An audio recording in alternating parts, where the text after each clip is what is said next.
Hello, everybody. As a word of warning, this is not a happy story, and it is not a funny story. It's not horrible. Don't freak out. But it's neither of those things. It does have a hero in it. It's 1976. I'm 14 years old. It's about 11 p.m. on a Sunday night. My father and I are driving back from our road trip in New York State. I'm riding shotgun. My father is driving the car down the wrong side of Route 97.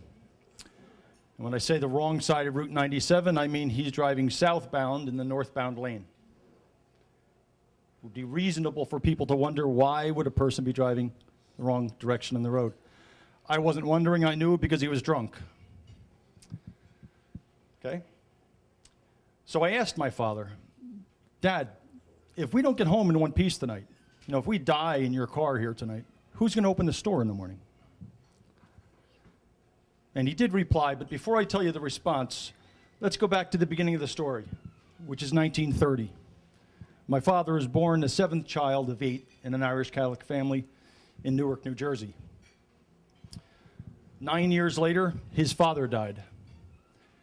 We never really talked in detail about what his father died from, but I have a sense that it was from a lot of drinking and a lot of smoking. Okay? 2 years later, the Japanese bombed Pearl Harbor. And my father's only 2 brothers volunteer, age 16 and 20, to go off and fight the war. So my father's home with 5 sisters as mother and 1940s Hollywood as his male role models. A lot of drinking, a lot of smoking, a lot of tough guys. So I tell you this background just to explain it. To my father, to drink a lot on a weekend and then go driving was as natural as getting up and taking a piss in the morning. It's just what men did. Okay? So we're back on our road trip. It's 1976, I'm 14.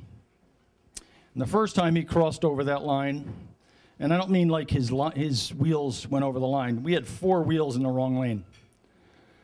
I said, hey, Dad. And he said, what? Like as if nothing was wrong. I said, you're driving on the wrong side of the road. He said, oh, geez, Peter, you're right. I'm sorry, I'm really tired. Let me roll the window down, get some air.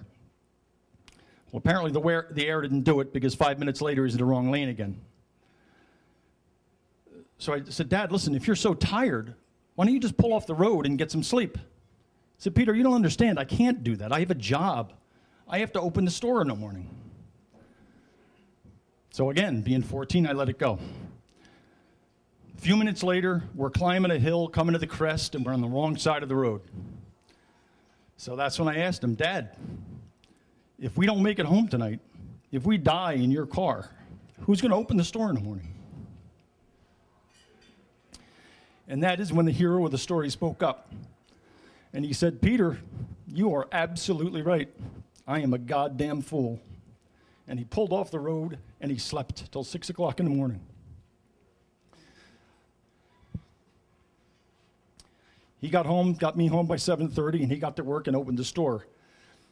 That is, in essence, the end of the story, but why, let me address this point, why would somebody like me name the hero of the story as the drunk driver?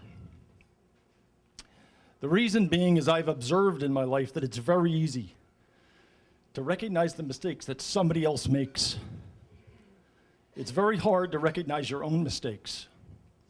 And for an alcoholic, when he's drunk, to admit that he's wrong is impossible.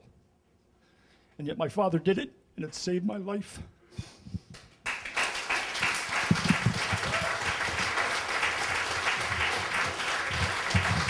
Peter, everybody. Great job.